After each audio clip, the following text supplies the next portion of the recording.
أعوذ بالله من الشيطان الرجيم. بسم الله الرحمن الرحيم. الحمد لله رب العالمين وبه نستعين. اللهم صل على سيدنا محمد النبي الأمي وعلى آله وصحبه وسلم. رب اشرح لي صدري ويسر لي أمري واحلل عقدة من لساني يفقه قولي ولا حول ولا قوة إلا بالله العلي العظيم. إلهي أنت مقصودي ورضاك مطلوبي، أعطني محبتك ومعرفتك.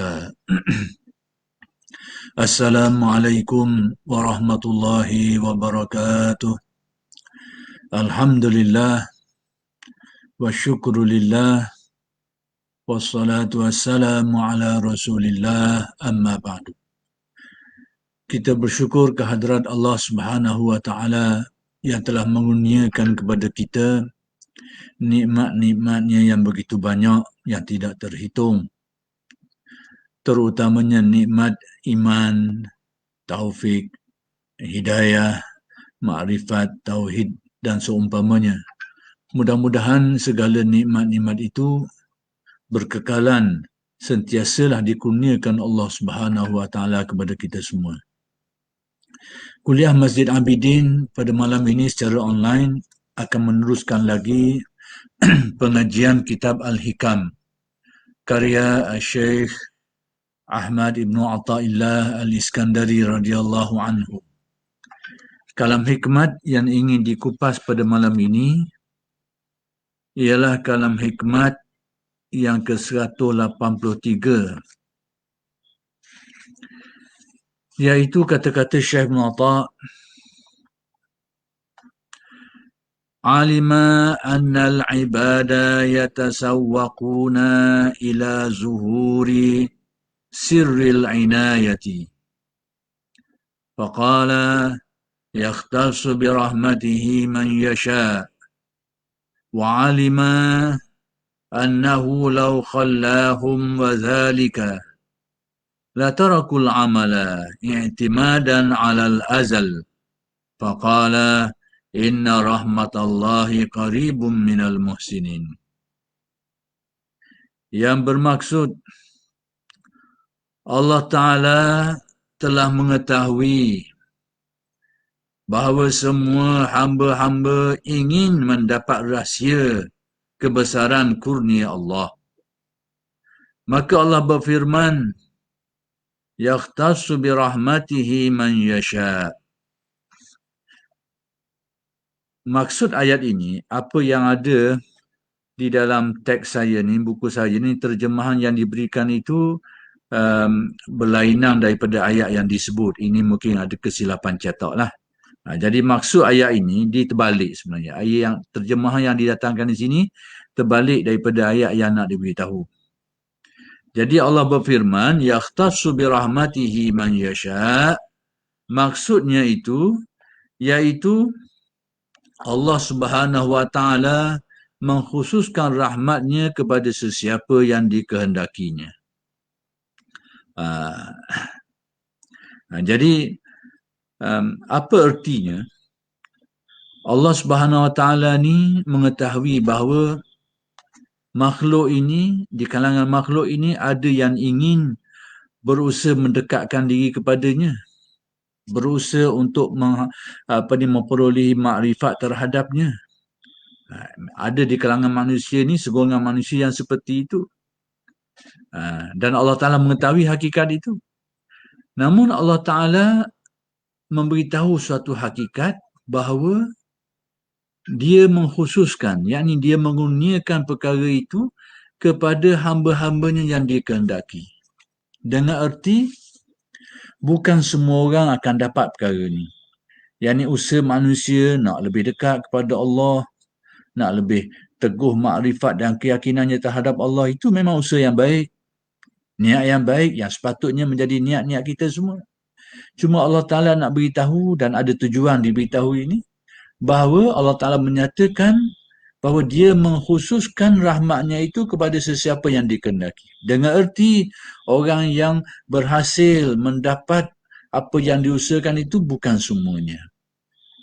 Hanya yang telah ditetapkan oleh Allah, hanya yang telah dikhususkan oleh Allah untuk mendapat rahmatnya itu, yang itulah yang akan dapat.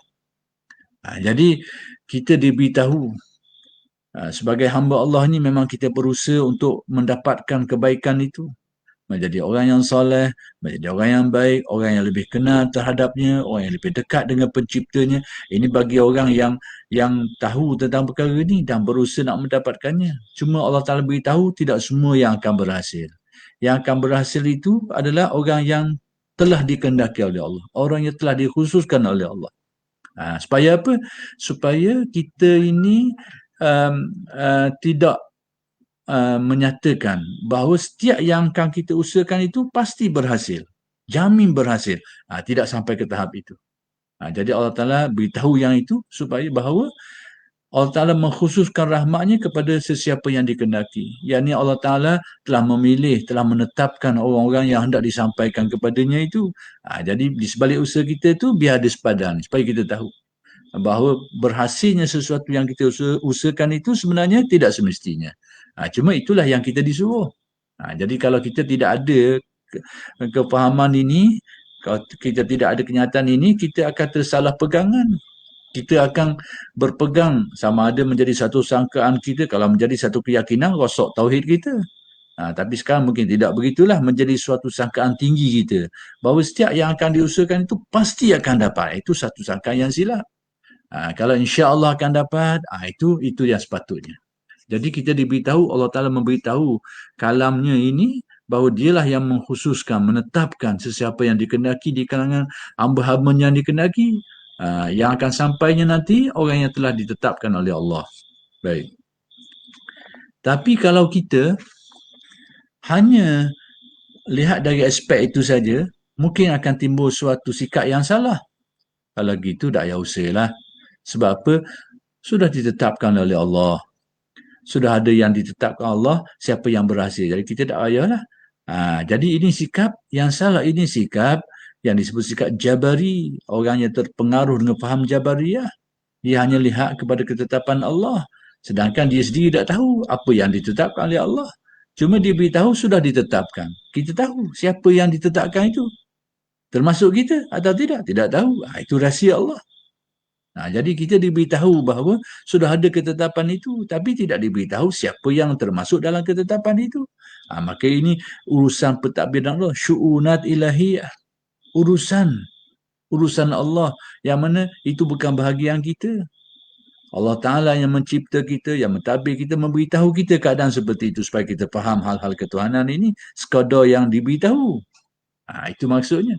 Jadi kalau kita melihat dari aspek ni saja, bahawa sudah ada yang ditetapkan oleh Allah, siapa yang berhasil dapat, tengok dari sudut tu saja, kita barangkali mengambil sikap yang salah. Kalau begitu, tak payah. Sudah, masing-masing sudah ditetapkan. Sudah ada yang ditetapkan orang yang akan berjaya. Kita ni, tak payahlah. Sedangkan kita sendiri pun tak tahu. Yang ditetapkan itu siapa, kita pun tak tahu. Maka itulah perlu ada penyelesaian selanjutnya supaya sikap kita ini sikap yang betul.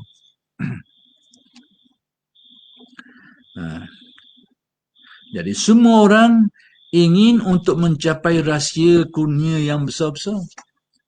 Bagi orang yang berkecimpung dalam ilmu makrifat ni, ilmu tauhid, ilmu ketuhanan ni, memang pada dasarnya dia berkeinginanlah untuk mendapat makrifat yang lebih mendalam terhadap Allah, pengenalan yang lebih kukuh terhadap Allah.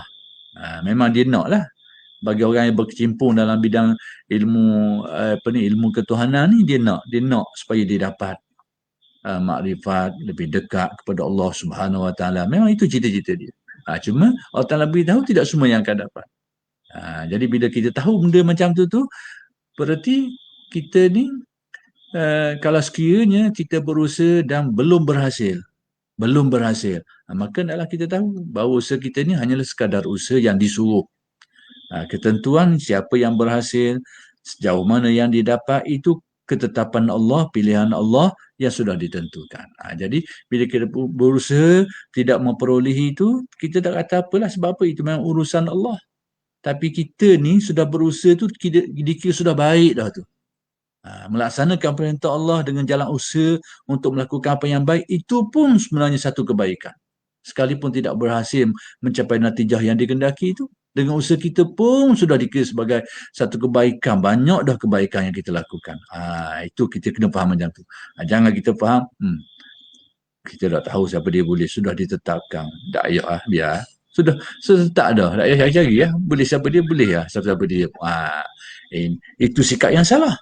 Jadi Syekh Ibn Atta nak betulkan sikap kita ni. Kalau kita ambil sikap semacam itu, sebenarnya kita sudah ada ciri-ciri Jabari. Jabari dengan arti orang yang terpengaruh dengan sikap Jabariyah. Yang ni hanya melihat takdir Allah dan membuang ataupun mengenepikan, menafikan, membuang, mengenepikan dan sebagainya. Usaha dan ikhtiar yang sepatutnya yang juga disuruh oleh syarak. Tetapi lalu Allah Ta'ala berfirman, yang bermaksud Allah sendiri yang menentukan rahmatnya. Inilah terjemahan yang betul pada ayat tadi. Allah sendiri yang menentukan rahmatnya itu terhadap siapa yang dipilihnya sendiri. Dialah yang menentukan. Jadi supaya kita ni tahu, orang yang berusaha ni kita belum tentu dapat. Tapi usaha kita tu, bila kita berusaha tu sebenarnya kita sudah melakukan perkara yang baik. Telah melaksanakan niat yang baik. Cuma berhasil tak berhasil, itu hal lain. Dalam masalah berhasil tu, Allah Ta'ala kata dia dah tetapkan. Dia telah khususkan sesiapa yang dia nak beri benda tu. Jadi itu bahagian lain. Dari kita ni bolehlah bahagian usaha kita tu. Bahagian niat yang baik kita tu. Jadi kalau kita faham benda ni dengan baik. Tapi kalau kita tak faham dengan baik, usaha pun tak. Jangan tinggalkan tu. Atas bila kita baca ayat tadi tu, Allah Ta'ala sudah tetapkan, Allah Ta'ala sudah khususkan sesiapa yang dikehendaki. Lalu kita mengambil sikap, tak ya. Sudah ditentukan siapa yang boleh, siapa yang tak. Ini sikap yang salah.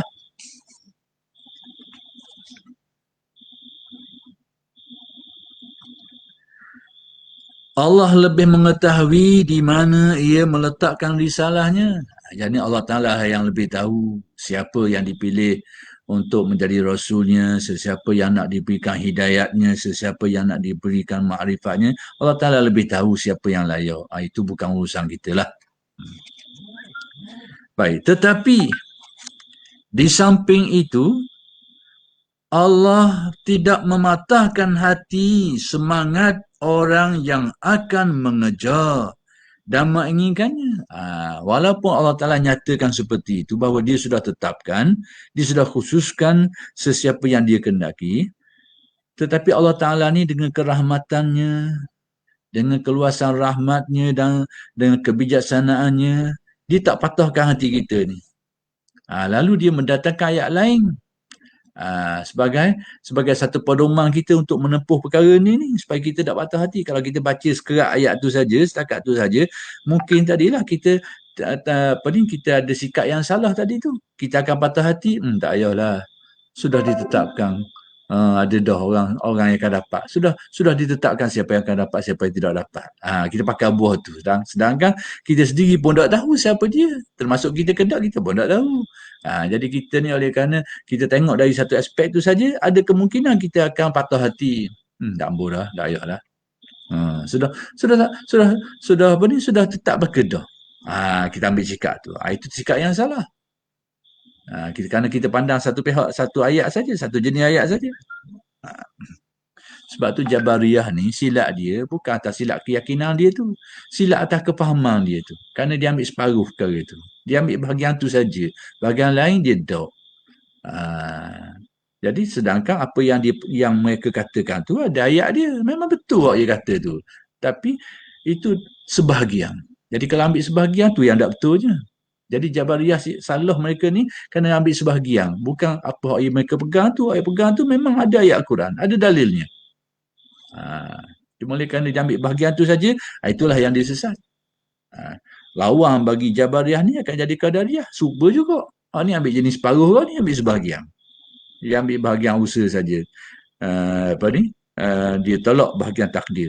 bahagian kekuasaan Allah yang mutlak. Dia tolak bahagian tu.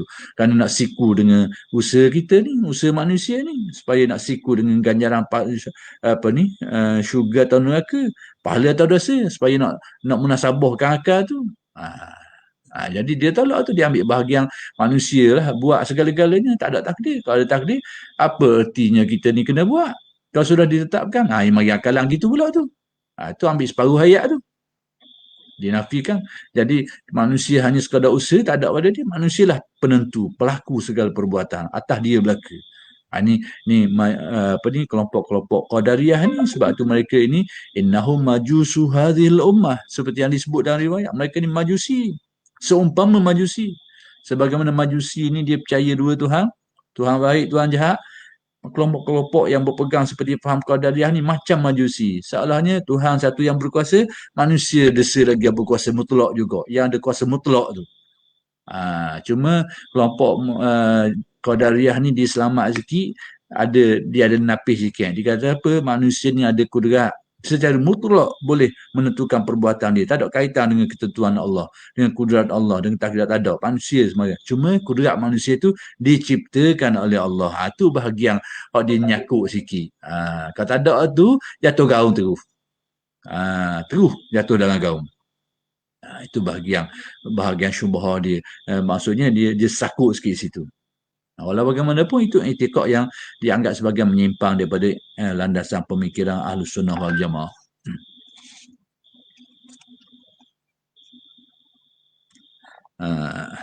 Baik. Jadi Allah Ta'ala tidak mematahkan hati semangat orang yang nak mengejar, yang ingin nak mendekatkan diri kepadanya. Supaya tidak akan patahkan hati mereka ini kerana kenyataan tadi itu. Lalu macam mana? Kerana itu Allah menunjukkan tanda-tanda yang mendekatinya. Maka Allah Ta'ala tunjuk tanda-tanda. Oleh kerana sesiapa yang ditetapkan oleh Allah itu tidak diketahui, Allah Ta'ala beri tanda. Dengan tanda itu menimbulkan semangat kita. Tanda orang akan dapat tanda gini. Jadi itu bahagian usaha. Usaha yang boleh kita usahakan dalam makam syariat kita ni. Bila Allah Ta'ala buat tanda gini, goliknya boleh. Jadi kita diberikan qada usahanya, disebut sebagai al-kasbu dalam Al-Quran tu, untuk mencari ataupun mengusahakan tanda-tanda tadi tu. Mudah-mudahan dengan harapan, dengan tanda-tanda tadi tu kita akan dapat. Jadi Allah Ta'ala menunjukkan tanda-tanda orang yang akan dekat kepadanya, orang yang akan dipilih olehnya. Sedangkan yang akan dipilih tu jadi rahsia dia, tak ada orang tahu. Cuma Allah Ta'ala beritahu tanda. Tujuan apa tanda tu? Untuk membuka ruang keinginan kita tu, supaya kita ada semangat, supaya kita ada usahanya. Kita cari jalan supaya kita memperolehi tanda-tanda di kabar tu. Mudah-mudahan bila ada tanda tu, mudah-mudahan termasuklah kita kepada apa yang dikenakan oleh Allah, yang menjadi rahsia dia, yang kita tak tahu. Jadi sekarang tasawuf yang diajar oleh Syekh Ibn Atta ni, tasawuf yang mengumpulkan antara hakikat yang batin, takdirnya yang menjadi rahsianya, dengan syariat yang zahir ni, usaha ikhtiar ni, tergabung dua tu. Inilah tasawuf sunni. Kalau kita nak namakan dia bukan Jabari yang pegang pada takdir semata-mata, dia bukan Qadari yang berpegang kepada kuasa mutlak manusia. Dua-dua ni bukan jalan ahli tasawuf. Sebab tu kalau kita baca kitab-kitab ulama', dia kata antara keistimewaan mazhab Ahlus Sunnah wal Jamaah ni, kerana ada satu kelompok yang dinamakan Sufiyah, ahli tasawuf. Yang mana kelompok ni tak ada dalam aliran-aliran lain. Tak ada. Sebab apa tak ada? Sebab landasan dia tak kena dah. Topok dia tak kena dah. Yang ni keyakinan dia tu. Bab tauhid dia tu banyak syubhah. Yang satu-satunya ada kelompok ni kelompok ahli tasawuf. Jadi Sufiyah ini, kalau kita kaji dalam sejarah-sejarah dulu, bahawa di kelompok ahli tasawuf ni tidak akan ditemui dari kalangan aliran-aliran lain. Tak ada. Mereka ni kalau tengok cek betul-betul keyakinan mereka ni semuanya berpaksi kepada keyakinan Ahlus Sunnah wal Jamaah.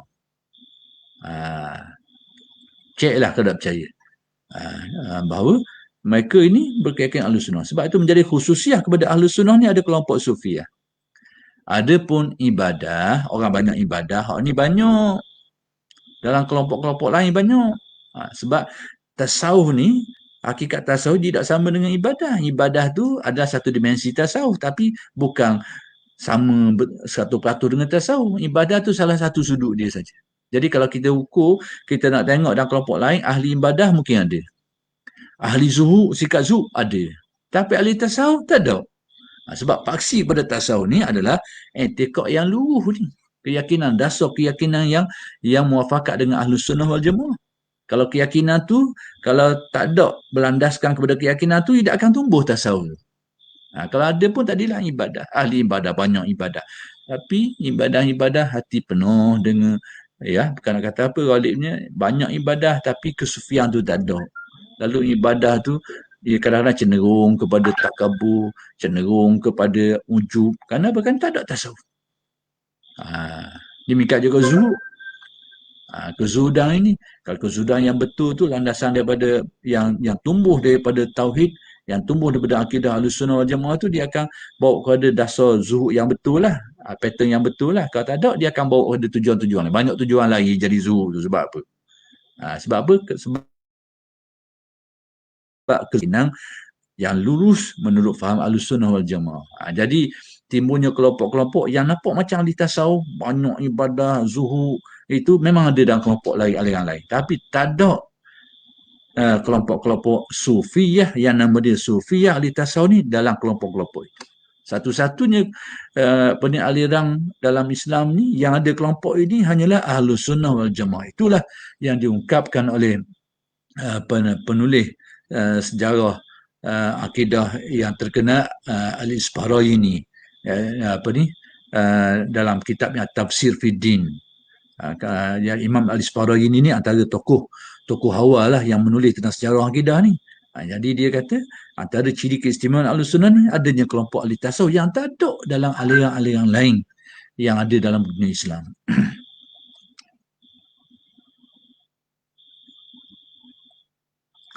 Banyak ibadah sakat dari itu banyaklah, dan kelompok lain pun ada. Tapi ciri-ciri kesufian yang menyentuh aspek-aspek lain itu ghalibnya tak ada. Itu yang kenyataan yang dibuat oleh Al-Isfaraini.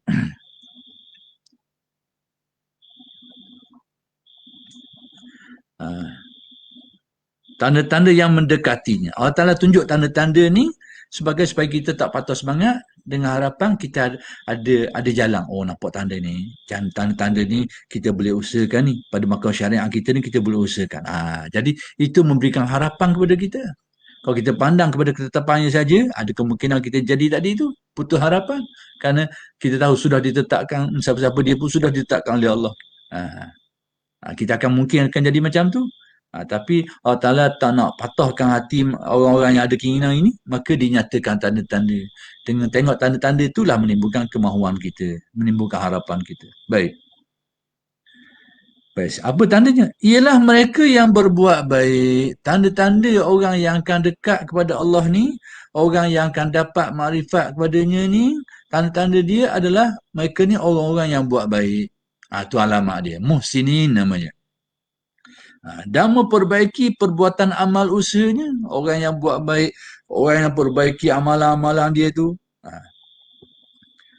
Bukan amal kebaikan itu yang mendatangkan atau menyebabkan tibanya kurnia. Bukan kerana amalan tu, tapi dengan sebab dia tu. Alamat dia, amalan. Jadi seolah-olahnya nak diberitahu bahawa alamat orang ni termasuk orang yang ditakdirkan akan menjadi pilihan Allah, akan menjadi orang yang mendapat rahmat Allah, mendapat marifat Allah. Tanda dia cenderung untuk menjadi muhsinin ini. Ada tanda-tanda tu ke dia.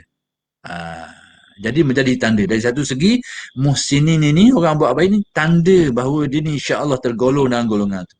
Kalau kita dari sudut usaha pula, bahawa orang yang berusaha melakukan kebaikan ni, insya-Allah mudah-mudahan usaha tu akan membuahkan hasil. Itu maksudnya. Jadi itu bahagian syariat kita ni. Yang memberi ruang kepada kita untuk berusaha, mudah-mudahan kita termasuk. Sedangkan amal kebaikan itu sendiri bukanlah penentu secara mutlak kepada keberhasilan itu. Hanya ia sebagai tanda belaka. Tanda untuk memberi harapan kepada kita, untuk membuka ruang usaha kepada kita. Tetapi tidak mempengaruhi kehendak putusan Allah dan kebijaksanaan. Jadi muhsinin ini sebagai tanda, sebagai usaha kita, dan sebagai tanda seseorang itu akan mendapat kurnia Allah Ta'ala tadi itu. Baik, apa itu muhsin? Muhsin ni orang yang buat baik. orang yang melaksanakan ibadah, orang yang berakhlak mulia. Secara zahirnya, orang yang buat baik. Dari aspek batin pula, orang yang ada hakikat ihsannya itu. Iaitu orang yang ada keikhlasannya, orang yang ada khusyuknya, orang yang ada hadir hatinya terhadap Allah. Itu antara ciri-ciri muhsin. Baik zahirnya, baik batinnya. Jadi kita ni kalau kita menginginkan supaya mendapat makrifat, supaya menjadi lebih dekat dengan Allah Ta'ala, kita kena usahalah bahagian ihsan ni, ihsan zahir ni, amal-amal kebajikan ni, cubalah berusahalah untuk buat kebaikan-kebaikan tu dengan amal ibadah. Ibadah kita kepada Allah Ta'ala, sama ada ibadah yang berbentuk ibadah ataupun ibadah dalam bentuk khidmah kepada manusia, buat baik kepada manusia dan sebagainya tu, kita betul bahagian tu, usahakan itu. Supaya ciri-ciri itu ada pada kita. Kemudian ihsan batin pula tadi tu dengan khusyuk hati. Diusahakanlah. Ada cara dia tu. Ada manhaj dia untuk mengusahakan tu. Jadi kalau kita mengusahakan untuk melakukan dua perkara ni, maka ciri-ciri itu sudah ada pada kita. Maka alamat tu ada pada kita. Bila ada alamat, ghalibnya harapan tu tinggi. Jangkaan tu tinggi baru kita akan dapat. Macam gini jugalah. Bila kita nak tengok hujan ni, nak tahu hujan ni, alamat dia mari gelap lah, gelap. Tapi tidak semestinya gelap tu dia akan hujan. Tapi kecenderungan tu tinggi. Bila ada alamat ni, ghalibnya dekat berlaku hujan. Maksudnya, jangkaan tu agak dekat. Dengan apa yang dijangkakan tu agak dekat. Macam tu juga. Maka demikianlah. Maka Allah Ta'ala mendatangkan firman-Nya yang lain tadi tu. Inna rahmatallahi qaribun minal muhsinin. Sesungguhnya rahmat Allah Ta'ala tu dekat dengan orang-orang yang berbuat baik. Dekat dengan orang-orang yang berbuat baik. Jadi sekarang kedudukannya bahawa ayat yang menyatakan yahtassu bi rahmatihi man yasha, Allah Ta'ala mengkhususkan rahmatnya kepada yang dikehendaki, itu bahagian aspek hakikatnya. Pilihan dia, ketentuan dia, rahsia dia, tak ada orang tahu siapa yang dipilih. Cuma Allah Ta'ala beritahu kepada kita bahawa dia sudah tetapkan. Dia sudah pilih siapa yang dikehendaki. Siapa yang dipilih tak tahu. Jadi rahsia. Itu bahagian kita tu. Bahagian kita kena usahakan sebab kita tak tahu siapa yang ditetapkan Allah. Cuma kita ni nak usaha macam mana? Kena tengoklah alamat dia kabur. Orang yang akan dipilih nanti alamatnya macam mana? Usaha bahagian tu. Supaya kita termasuk mudah-mudahan. Dan sekiranya kita berusaha untuk kita berusaha melakukan sesuatu yang menjadi alamat kepada keberhasilan tu, tapi tak berhasil juga, tak tercapai juga seperti yang dikehendaki, itu pun sudah baik. Melaksanakan perintah Allah Ta'ala tadi tu, berusaha itu pun sebahagian dari kebaikan. Cuma beri sebahagian. Sebahagian lagi terserah. Mungkin tak dapat lagi dan insya-Allah mudah-mudahan diberi akhirat pula. Kita sampai begitu. Biar begitu fahaman kita. Jangan sampai bila kita berusaha nak dapat makrifat, berusaha untuk menjadi lebih baik, supaya mendalamkan makrifat, mendekatkan hati kepada Allah, tak berhasil, kita anggap gagal segala-galanya. Itu silap. Kita tergerak, terdorong untuk berusaha melakukan sesuatu yang menjadi sebab kepada keberhasilan makrifat itu juga sebahagian daripada kebaikan yang sudah kita dapat. Wallazina jahadu fina, dan orang-orang yang bermujahadah perjalanan kami, lanahdiyannahum subulana, dijanjikan Allah akan dihidayahkan jalan-jalan ke arah mengenal, mendekatkan diri, mendapat redanya dan seumpamanya. Itu dijanjikan Allah seperti itu. Tengok dari segi janji, begitu pula. Tapi kalau sekiranya kita beri separuh je, bahagian usaha je, keberhasilan tu tidak ditakdirkan Allah, kita akan dapat di dunia ini memperoleh makrifat yang dikenaki. Adapun makrifat menjadi asas agama kita tu sebagai Muslim sudah tentu adalah. Cuma makrifat yang kendaki di sini, makrifat yang lebih mendalam, yang lebih khusyuk. Itu yang kita nak tu. Ada orang dapat, ada orang tak. Sekiranya kita tidak berhasil, tapi kita hanya berhasil melakukan usahanya, itu pun sudah baik. Sebahagian kebaikan sudah kita dapat.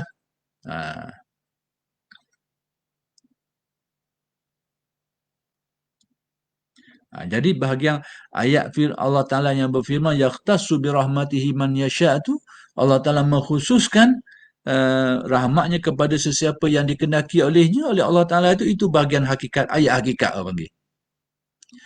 Tapi ayat hakikat tu kena dipadukan dengan ayat syariat pula. Ayat syariat inilah didatangkan ayat syariat.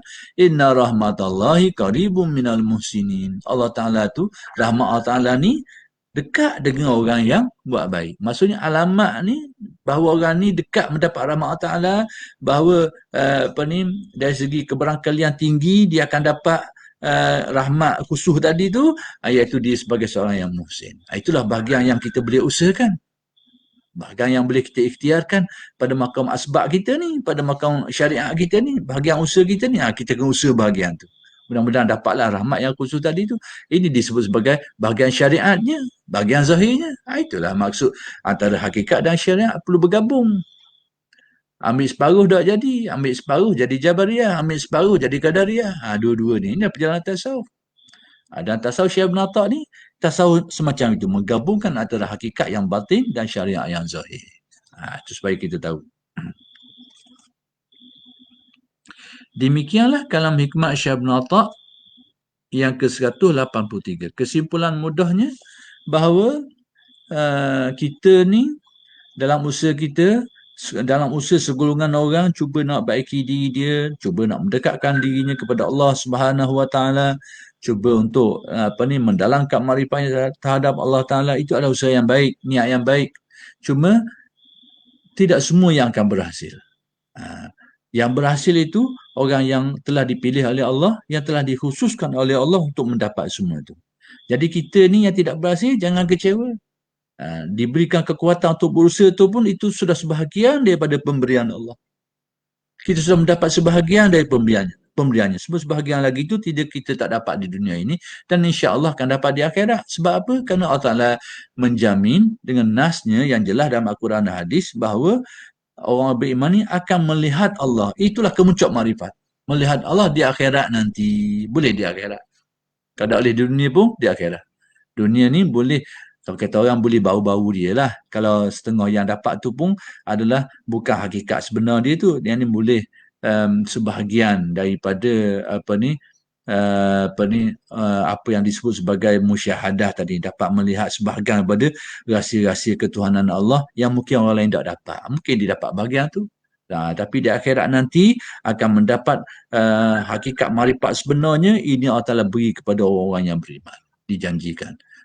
Innakum satarawna rabbakum kama tarawna al-qamara lailata haza, seperti yang Nabi SAW bersabda dalam hadis yang tarafnya mutawatir, iaitu kamu akan melihat Tuhan kamu sebagaimana tamsilan, sebagaimana kamu melihat bulan purnama dalam keadaan terang. Nak kabarnya dengan keadaan jelas dan terang, sangat jelas dan terang. Itu maksudnya, bukan tamsilan nak sama dari aspek bahawa bulan ni satu benda, Tuhan pun satu benda gitu juga. Jangan faham tamsilan macam tu.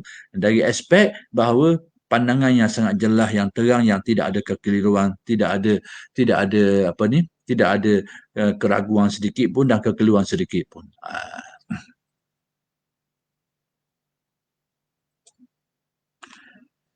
Demikianlah kalam hikmat Syekh Ibn Atta' yang ke-183.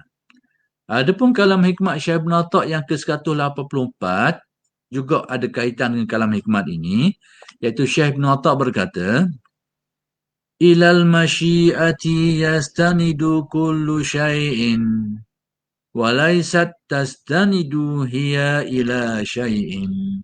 Jadi Syekh Ibn Atta' nak memperkukuhkan bahagian hakikat tu.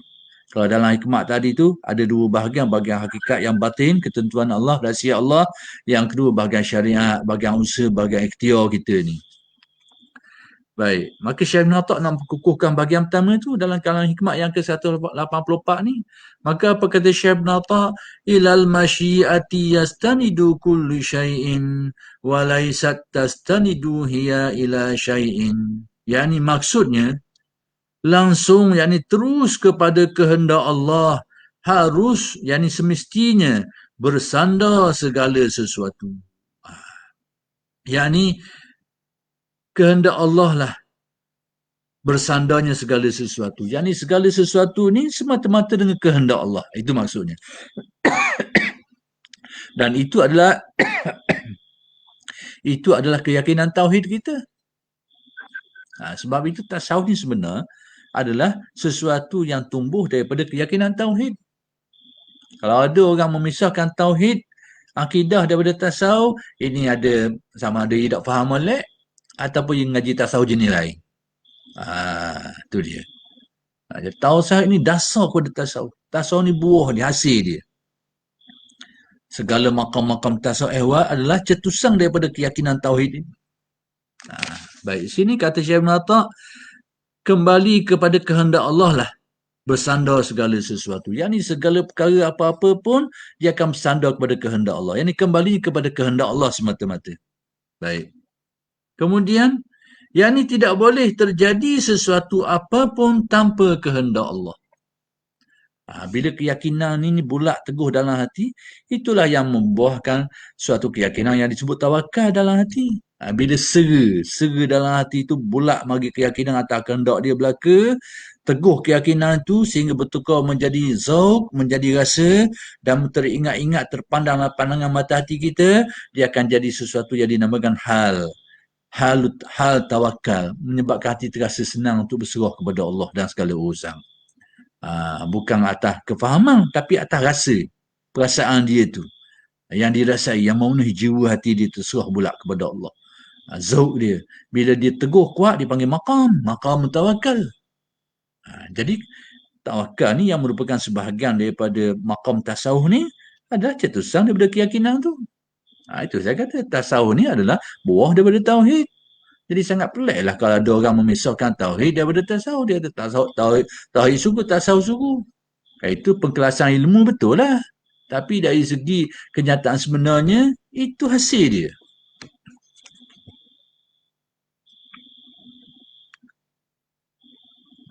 Kenapa seseorang itu menjadi tidak bimbang dalam keadaan yang beragam-ragam, dalam keadaan sebab musabab yang kurang atau tidak nampak sebab musabab, tapi dia dilanda kebimbangan, bahkan tetap berada dalam keadaan teguh keyakinan, tenteram hati, kerana tauhid inilah, tauhid yang sudah menembus sampai ke dalam hati keyakinan dia itu, menembus ke dalam rasa dia itu, sehingga dia boleh bertahan. Kerana tauhid tadi itu menembus ke dalam rasa dia, menembus dalam keyakinan. Kita jadi gelabah ni sebab tauhid tak tembus situ. Tapi bukan tak ada dalam akal kita tu, ada dalam tasdik kita tu, tapi tak tembus sampai ke dalam rasa. Jadi makam tawakal tu tak timbul lah pada kita. Tak timbul. Tapi tauhid kita tu ada.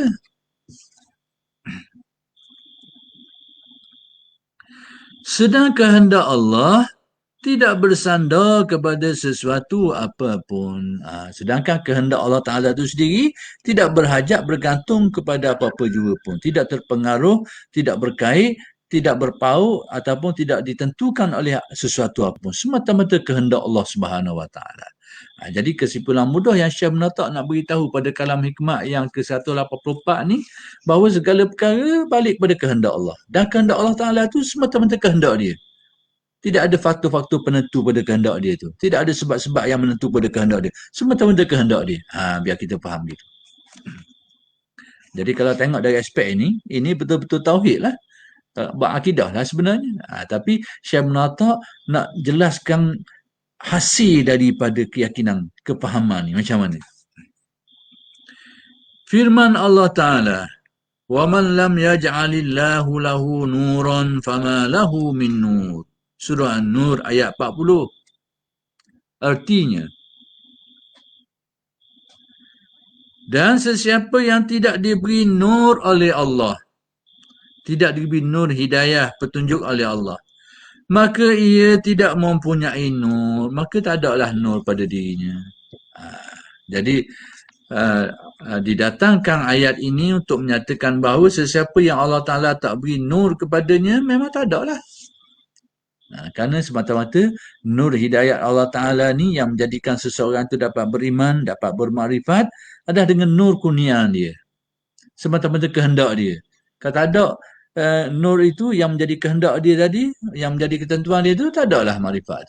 Na'udzubillah. Baik. Kemudian Allah Ta'ala berfirman lagi, yudhillu man yasha' wa yahdi man yasha'. Suratul Nahli ayat 93. Maksudnya, artinya, Allah menyesatkan sesiapa yang dikehendakinya dan memberi hidayah atau petunjuk sesiapa yang dikehendakinya. Hidayah, memberi hidayah, menyesatkan kehendak Allah belaka. Ketentuan Allah belaka, pilihan Allah Ta'ala belaka. Tapi itu bahagian hakikat. Kita tahu siapa dia yang akan disesatkan Allah. Sesiapa yang akan dihidayahkan Allah. Kita tahu, tak tahu. Cuma diberitahu bahawa Allah Ta'ala lah yang menetapkan orang ni dapat hidayah, orang ni disesatkan. Kita diberitahu yang tu. Siapa yang dapat hidayah, siapa yang dia yang disesatkan, kita tidak diberitahu. Itu rahsia dia. Ini dipanggil hakikat. Ini dipanggil hakikat. Kecuali orang yang Allah Ta'ala maklumkan kepada dia. Dapatlah dia tahu orang-orang yang ditentukan ini. Dengan jalan wahyu, kalau kepada Nabi dan Rasul, dengan jalan kasyaf. Cuma kasyaf ni tak satu patut betul lah. Kerana ihtimal dia bukan maksum. Cuma dia salah satu daripada jalan, kaedah sumber seseorang tu mendapat sebahagian daripada rahsia-rahsia Allah Ta'ala ni. Menurut kehendak Allah Ta'ala. Sebahagiannya dalam rupa mimpi yang benar. Kita kena terima hakikat mimpi yang benar. Cuma janganlah berlebih-lebihan sangat tentang mimpi. Sekali-sekali mimpi, sekali-sekali mimpi. Tapi nak kabarnya mimpi yang benar ni ada kedudukan dia. Jangan nafi benda tu, ada kedudukan dia. Ada kedudukan dia. Kalau mimpi itu terjadi pada para Nabi dan Rasul, dia menjadi sebahagian daripada wahyu. Cuma kalau pada manusia ni ada mimpi yang benar, yang ada takbir dia, ada mimpi yang salah. Ulama ada karang kitabnya, Ta'birul Ahlam, menjelaskan tentang mimpi ni. Nak kabarnya mimpi ni ada kedudukan dia. Cuma silap kita ni, kita duduk pegang satu persatu atas mimpi tu. Terpengaruh dengan mimpi. Itu silap kita. Dari segi syarak pun silap, dari segi tasawuf pun lebih-lebih lagi lah silap. Kalau kita terpengaruh dengan mimpi kita tu, kita asyik dengan mimpi kita tu, itu tidak dikendaki dan tasawuf. Dari segi syarak pun salah. Duk pegang satu peratus ke mimpi. Cuma mimpi ni sebagai alamat. Sebab tu di tarah dia mubasyirat, pembawa berita gembira. Kalau mimpi itu mimpi yang baik. Mimpi yang ada asas, yang ada takbir dia. Tarahnya mubasyirat, bawa berita gembira. Tapi nak pegang satu peratus tak boleh. Sebagai satu pegangan, sebagai sesuatu yang nak dijadikan landasan semata-mata tak boleh. Sebab tarahnya hanya mubasyirat. Tapi tetap ada benda tu, nak tolak satu peratus tak boleh. Ada riwayat menyebut Nabi tanya pagi-pagi sahabat mimpi apa. Ada riwayat Syah Waliullah Dahlawi dalam kitab Hujjatullah Balighah ada sebut kenyataan ini bahawa Nabi ada tanya sahabat-sahabat Nabi apa yang ada mimpi semalam. Berarti mimpi ni ada kedudukan. Cuma kita salah letak tu baru salah. Salah letak dia sebagai suatu pegangan ke kedudukan yang salah. Salah kita bahagian tu. Bukan bahagian mimpi tu. Mimpi ni ada asal dia. Jadi Allah Ta'ala menyesatkan sesiapa yang dikehendaki dan memberi hidayah kepada sesiapa yang dikehendaki. Oleh kerana sudah masuknya waktu insya, dah terlajak lebih sikit kita ni, saya berhenti setakat ini dulu dan insya-Allah akan bersambung kuliah kita Al-Hikam ini pada minggu-minggu yang akan datang. Aqulu qauli hadza wa astaghfirullahalazim li wa lakum. Assalamualaikum warahmatullahi wabarakatuh.